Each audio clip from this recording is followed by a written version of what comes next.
আসসালামু আলাইকুম। ওয়ালাইকুম সালাম। আসসালামু আলাইকুম। ওয়ালাইকুম আসসালাম। আপু কেমন আছেন? আলহামদুলিল্লাহ, ভালো ভালো আছি। তো আপনার জীবনের কিছু কিছু কথা জানতে চাই। আপনার জীবনের গল্পটা যদি আমাদের মাঝে বলতেন, দর্শকের দেখতে এবং দর্শক কথাগুলো শুনতে। অবশ্যই। কারণ জি, আপনার ছোটবেলা থেকে বেড়ে ওঠা বা আপনার এখন বর্তমান লাইফ কিভাবে যেতেছে একটু ছোট থেকে একটু শুরু করলে আর কি ভালো হতো। এ বলতে কি, আমার ছোটবেলা থেকে আমার জীবনটা অনেক একটু কষ্টের গেছে। ছোটবেলা থেকে আমি একটু কষ্টে বড় হয়েছি। কারণ আমার ছোট থেকে আমার মা বাবা নাই, বুঝছেন? মা বাবা নাই। আর আমার তো মা বাবা নাই কিভাবে, কার কাছে বড় হয়েছেন? আমার আমার ফ্যামিলিতে আমার কাকা দাদি, মানে কাকা চাচা চাচিরা এইগুলো আছে আর কি। ওদের কাছে বড় হয়েছি, মেন কাকার কাছে বড় ও হয়েছি। আচ্ছা আচ্ছা, তারপর? তারপরে বড় হওয়ার পরে তারপরে যখন আমার বয়স 13, তখন ওরা দেখে শুনে আমাদের বাড়ির পাশে আর কি, মানে বিয়ে ঠিক করে আমার 13 বছর বয়সে বিয়ে দিয়ে দেয় ওরা। ও আচ্ছা। চাচা। হ্যাঁ, আমার চাচা চাচা বিয়ে দিয়ে দেয়। চাচা বিয়ে দিয়ে দিয়েছে, তারপরে? তারপরে বিয়ে হওয়ার পরে মানে এক এক 2 মাস একটু ভালোই গেছে। তো ভালো যাওয়ার পরে তারপরে থেকে আমার আমার আমার স্বামী মানে সবচেয়ে বড় কথা তো 13 বছর বয়সে যখন বিয়ে দেয়, এটা তো হচ্ছে যে একেবারে আপনি তখন হ্যাঁ, ছোট। এই বিয়েটা কিভাবে হলো?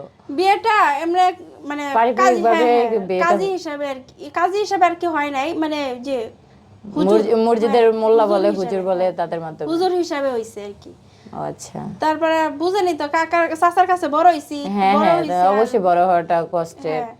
তারপরে বিয়ে দেওয়ার পরে 1-2 মাস দেখলাম যে ভালোই, আমার হাজবেন্ড ভালোই দেখলাম। তারপরে দেখি কি আস্তে আস্তে ও ইনকাম করে না, তারপরে থেকে মনে করেন যে আমার আমার সাথে অনেক খারাপ ব্যবহার করতো। এই যে টাকা পয়সার লাগিয়া, কিন্তু আমার বাবার বাড়ি তো ওরকম নাই যে ওরে টাকা দিব, এটা দিব। যেহেতু চাচার কাছে বড় হয়েছে না, হ্যাঁ। এখন তো টাকা পয়সা দেওয়া তো এটা তো কোনো কিচ্ছু- প্রশ্নে আসেই না। হ্যাঁ, দেবে কিভাবে? যৌতুক ধরতে গেলে যৌতুকের লেগে ও আমার উপরে বেশিরভাগই টর্চার করতো, অনেক টর্চার করতো। তো করার পরে আমি রাগ করে বাবার বাড়ি চলে আসতাম। আবার ওরা আমার পাঠায় দিত, কারণ ওরা তো কারণ চাচা হ্যাঁ, চাচা চাচিরা তো ওরা তো ভালো জোর করে জায়গা পাঠায় দিত। পরে এরকম করে একটা কি বলবো, যে শ্বশুর বাড়িতে অশান্তি হলে বাবা মাই সেই হ্যাঁ। মেয়েটাকে ভালো চোখে দেখে না। চাচা চাচি যে যতটুকু লালন পালন করছে, আলহামদুলিল্লাহ আমি মনে করি। হ্যাঁ, সেটাই।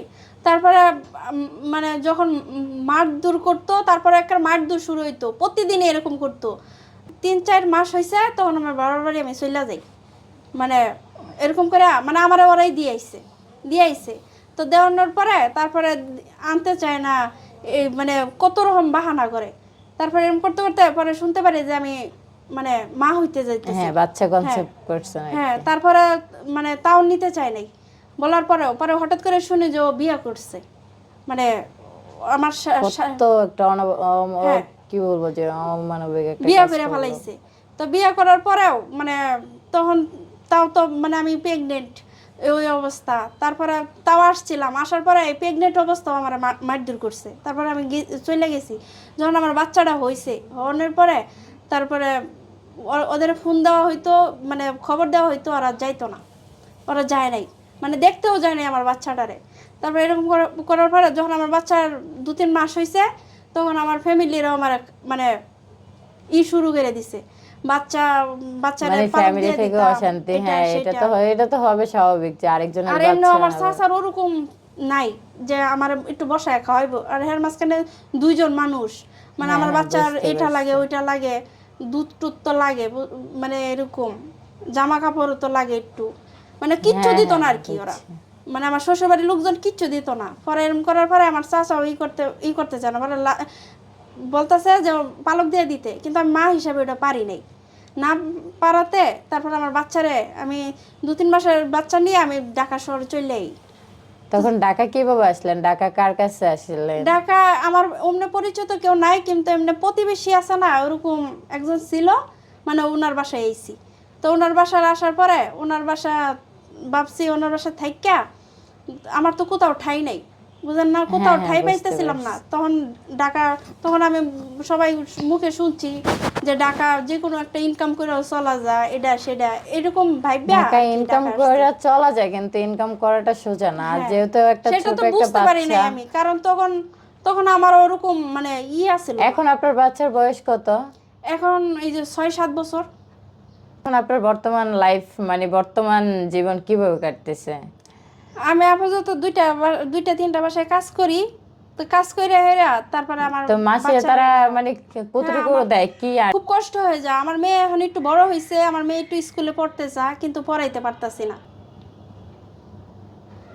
তো 3টা বাসায় আপনি কাজ করেন, কত টাকা পান? আমার আসে 4-5 হাজারের মতো আসে, কিন্তু আমার ঘর ভাড়া খাওয়া এটা আমার হইতেছে না।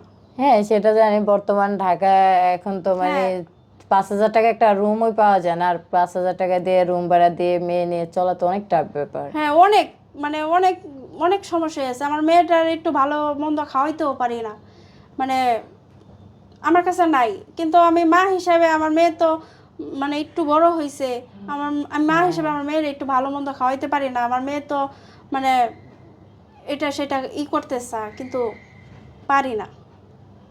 তাই এই জন্য আমার মানে আমি এমন মিডিয়ার সামনে আসলাম, নইলে আমি খুব কষ্টে মানে বাধ্য হয়ে আমি একটু মিডিয়ার সামনে আইছি। হ্যাঁ, সাহায্য সহযোগিতা পাওয়ার জন্য। হ্যাঁ, যাতে কোনো ভাইরা বোনরা যদি আমার একটু সাহায্য করে, তাহলে আর কি আমার আমার জন্য অনেক আর কি অনেক মেয়েটা একটা নিয়ে একটু উপকার হবে। ভালোভাবে হ্যাঁ, চলতে পারতেন, কেউ যদি একটু সাহায্য করে বা মেয়েটাকে ভালো একটা স্কুলে পড়াইতে পারতেন। হ্যাঁ, এটাই তো নাকি? তো আমি দর্শকের উদ্দেশ্যে একটা কথা বলবো। এই যে আপুটাকে স্ক্রিনে দেখতে পাচ্ছেন, বিতি আপু। আপুটা বর্তমানে অনেক কষ্টে আছে। তার জীবন, তার লাইফ স্টোরি শুনে মানে আমারই খারাপ লাগছে। আর সব কথা তো মানে ভিডিও তো বলা যায় না, বললে অবশ্যই শেষ হবে না। তারপরেও বলতেছি দর্শকের উদ্দেশ্যে, সব দেশ ও প্রবাসী ভাইরা যারা দেখবেন, অবশ্যই আপুটাকে একটু সাহায্য করার চেষ্টা করবেন। আর কেউ যদি আপুর জীবন সঙ্গী হতে চান, তাহলে তার আগে তার মেয়েটাকে ভালোবাসতে হবে। তার মেয়েটাকে নিজের মেয়ের মতো করে যদি কেউ দেখতে পারেন, তাকে যদি সাহায্যের হাত বাড়াইতে পারেন, অবশ্যই তাকে নক করবেন। স্ক্রিনে তার নাম্বার দেওয়া থাকবে।